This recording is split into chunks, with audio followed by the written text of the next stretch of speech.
Forsythe Farm.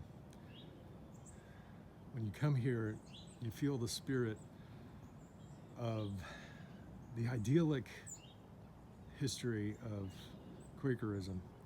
Peace, beauty, harmony, nature. And what's unique about this property may only be 8.5 acres of land surrounded by subdivision, but you have half a dozen witness trees.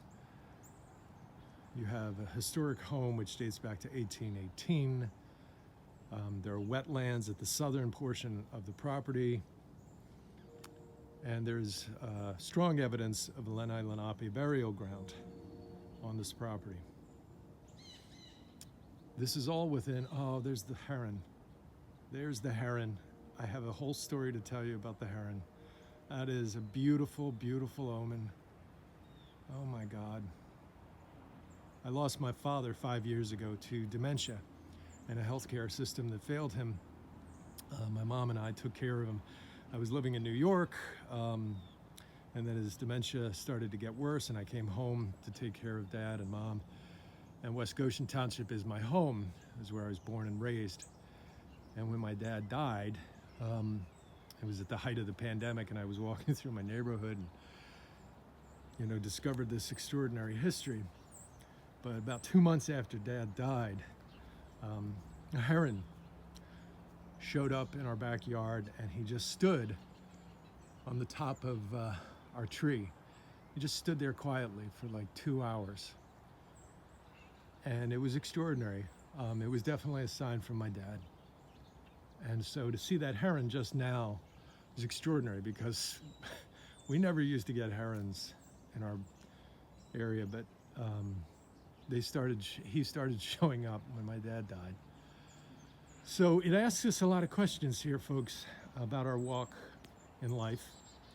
What is worthy standing up for? What is history? What is our history? Why does historic preservation matter? It's not simply about a pretty building. It's about informing our culture, our heritage, leadership values, how we care for one another. And there's a profound history here.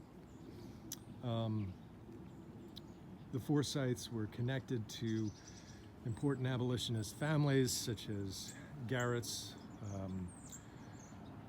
Hoops, Levis, Sharpless, names go on and on. But within this 4-mile radius, there was a lot of abolition Underground Railroad activity. Just up the street is the historic Shiloh AME Church and Cemetery, another similar situation, sadly.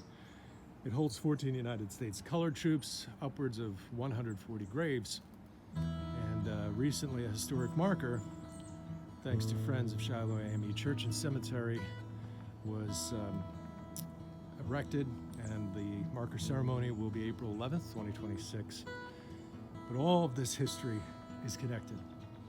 And because we grew up, because we're here in one of the earliest Quaker townships in the country, dating back to 1704, as part of the original Penn Plan, it is often undertold history.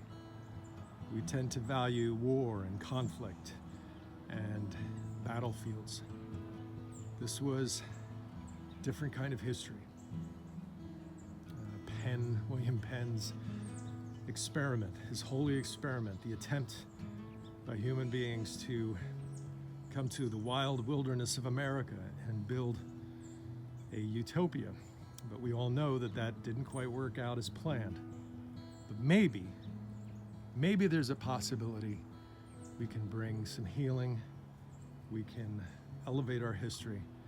And this is why this history is so important. Because when we lose spaces like this, we lose a very fundamental part of our American history. And that's why this is worthy of preservation. This is why we need to come together as a community to address this difficult situation. 23 years of neglect, and we really have to start working together.